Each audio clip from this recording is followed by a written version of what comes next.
আমাদের বাংলাদেশের কোটি কোটি মানুষের হৃদয়ের স্পন্দন আমাদের প্রিয় ভাই ডক্টর মিজানুর রহমান আল আজহারি। এই আজহারিকে একটা ভণ্ড সুন্নিখোর বক্তা তাকে হত্যার হুমকি দিয়েছে।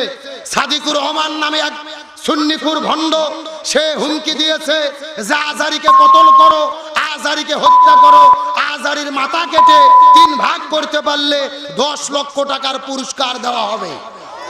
নাউজুবিল্লাহ বলবেন না? মিজানুর রহমান আজহারিকে যারা মাথা কাটার হুমকি দিয়েছে, কল্লা কেটে 3 ভাগ করার ঘোষণা দিয়েছে, আমরা প্রশাসনকে বলতে চাই আগামী 24 ঘন্টার ভেতরে এই জঙ্গি অপরাধী ঘাতকটাকে গ্রেফতার করে আইনের আওতায় বিচার করতে হবে। আমরা এর বিচার চাই কি চাই না? বাংলাদেশের প্রচলিত আইনেও একটা ব্যক্তিকে হত্যার হুমকি দেওয়া এটা হলো বর্তমান আইনি ও দণ্ডনীয় অপরাধ। আরো জোরে বলেন না কেন? আর আজহারি ভাই তো যেন তেন লোক নয়, বাংলাদেশের বর্তমানে সবচাইতে জনপ্রিয় বক্তা। আজকে যত রাজনৈতিক দল আছে, বিএনপি কোন, জামাত ইসলাম কোন, চরমোনাই কোন, এক আজহারির মাহফিলে যেই লোক হচ্ছে, রাজনৈতিক দলের সমাবেশেও সেই লোক হচ্ছে না। তার মানে আজহারি হলো বর্তমানে বাংলাদেশের 18 কোটি মুসলমানদের কলিজার টুকরা, আমাদের সকলের সম্পদ। সুতরাং আজহারিকে হত্যার হুমকি দেওয়া মানে হলো বাংলাদেশের 18 কোটি কোরআন প্রেমিক জনতাকে হত্যার হুমকি দেওয়া। আর প্রশাসনকে বলি, ওই ভণ্ড যে হুমকি দিয়েছে, একে যদি গ্রেফতার করা না হয়, বাংলাদেশের জনগণ ওকে যেখানেই পাবে ওকেই কিন্তু তার মাথা টুকরো করতে বাধ্য হবে। এই জন্য বলি, জনগণকে আইন হাতে তুলে নিতে দেবেন না। আপনার 24 ঘন্টার মধ্যে তাকে গ্রেফতার করেন। সে আজহারিকে কেন হত্যার হুমকি দিল, মাথাকে কাটার কেন হুমকি দিল, এর জবাব তাকে বাংলার জমিনে দিতে হবে। আজহারির বিরুদ্ধে যত ষড়যন্ত্র হয়েছে, তার জনপ্রিয়তা আল্লাহ তত বাড়াইয়া দিয়েছে। এখন বর্তমানে মিজানুর রহমান আজহারি হলো হেমিলনের ভাষীওয়ালা। কি ওয়ালা? ওই হেমিলনের ভাষীওয়ালা গল্প আপনারা পড়েছেন। ও যেখানে যেত লাখ লাখ লোক তার পিছে ছুটত। আজকে আজহারির পেছনে এইরকম গণজোয়ার চলতেছে। আজহারিকে যখন দেশ থেকে বের করে দিল, বাংলাদেশে আজহারি 13-14 সালে ওয়াজ করেছে, লোক হয়তো 10,000 20,000, এখন লোক হচ্ছে 15 লাখ 20 লাখ।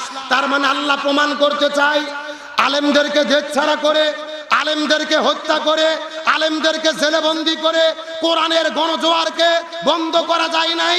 বর্তমানে বাংলাদেশে যেই কোরআনের গণজোয়ার তৈরি হয়েছে, এই গণজোয়ার প্রমাণ করে আগামীর বাংলাদেশ হবে কোরআনের বাংলাদেশ, আগামীর বাংলাদেশ হবে আলেম ওলামাদের বাংলাদেশ, আগামীর বাংলাদেশ হবে ইসলামের বাংলাদেশ। ইসলামের বিরুদ্ধে ষড়যন্ত্র করে কোনো লাভ হবে না। আমার প্রিয় বন্ধুগণ, মুসলমান ভাইরা, আপনাদের কি কষ্ট হচ্ছে? রাগ করতেছেন? তাহলে আজহারির বিরুদ্ধে যে ভণ্ড সুন্নিখোর বক্তা হুমকি দিল, এর বিচার আমরা চাই কি চাই না? আজকে এক আজহারির জন্য সবার ঘুম হারাম। আজহারি যশোরের এক মাহফিলে বক্তব্য দিয়েছিল যে এক দল খাইয়া গেছে, আর এক দল খাওয়ার জন্য রেডি হয়েছে। আচ্ছা বলেন তো, আজহারি কি কোনো দলের নাম বলছে? তাহলে এক দলের মাথা ঘুম হারাম হয়ে গেল কেন? মাথা নষ্ট হলো কেন? আমাদের বগুড়ায় একটা কথা আছে, চোরের মন, চোরের মন। একজন বলতেছে, কে রে ঠাকুর ঘরে কে রে? ও লাফ দিয়ে উঠে বলতেছে, আমি কলা খাইনি। তার মানে ও কলা খাওয়ার জম। আর তাইরির বিরুদ্ধে আবার কেউ কেউ ফতোয়া দিচ্ছে আজহারির বিরুদ্ধে যে আজহারির ওয়াজ শোনা জায়েজ নাই, আজহারি বিদআত করে। তারপরে আজহারি দরুদ পড়ে না কেন? বিভিন্ন ভুল বের করে করে ফতোয়া।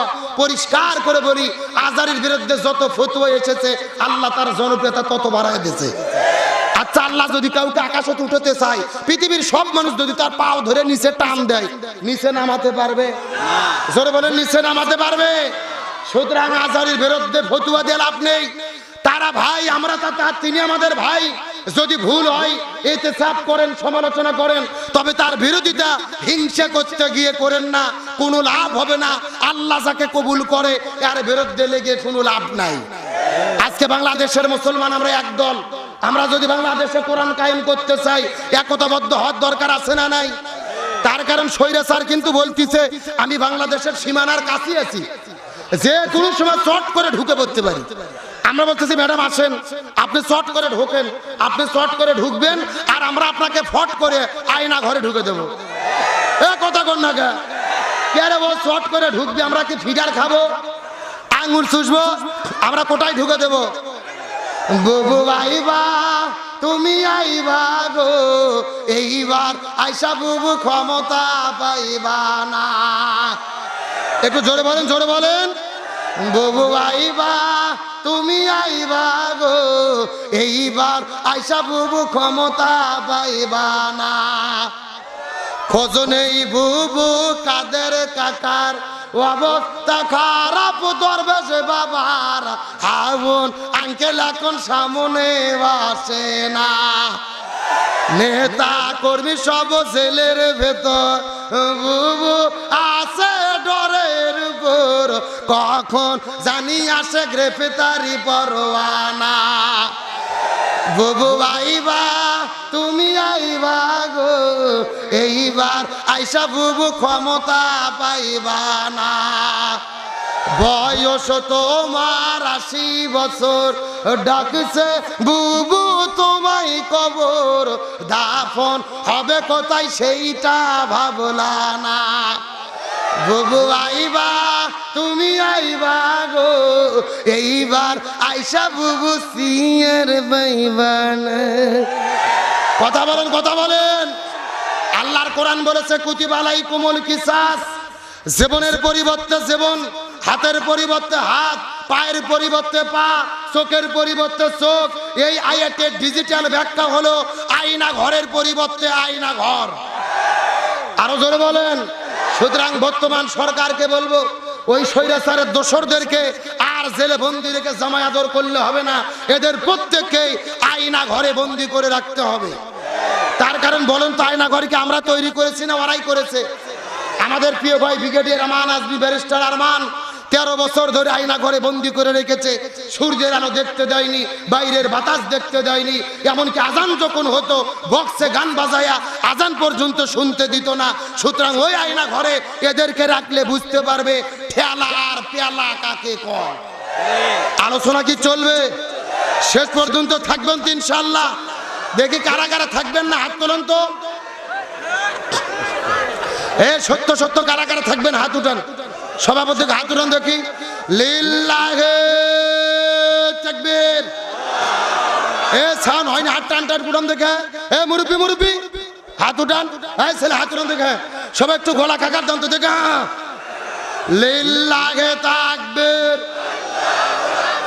আল কোরআনের আলো, আল হাদিসের আলো, দুনিয়ার মুসলিম, ইসলামের শত্রুরা,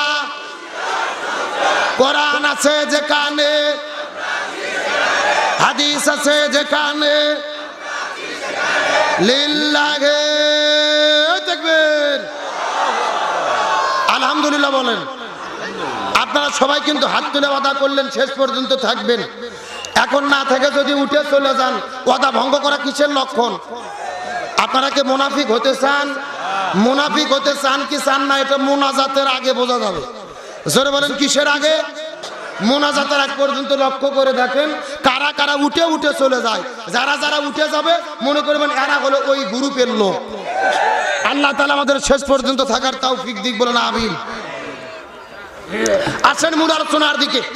আল্লাহ তাআলা আমাদেরকে সৃষ্টি করেছে, আল্লাহর একটা লক্ষ্য উদ্দেশ্য আছে না নাই? উদ্দেশ্যটা কি? আল্লাহ তাআলা বলছেন, ওমা খলাকতুল জিন্না ওয়াল ইনসা ইল্লা লিয়াবুদুন, আমি মানুষ এবং জিনকে সৃষ্টি করেছি আমার ইবাদত করার জন্য। সুবহানাল্লাহ বলেন।